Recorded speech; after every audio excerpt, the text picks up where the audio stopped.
أولاً السلام عليكم.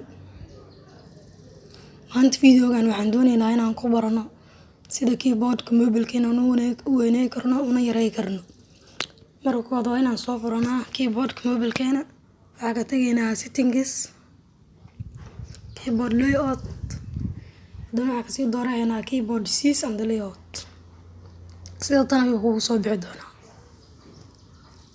Haddii mashquul ka tahay gacanta midig, waxaad ku isticmaali kartaa gacanta bidix. Adoo isku keeni kara dhanka bidix, weynaysan karana yaraysan karana.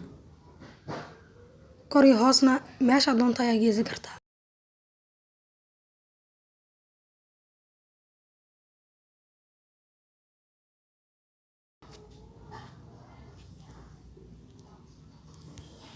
Aan baroweyno.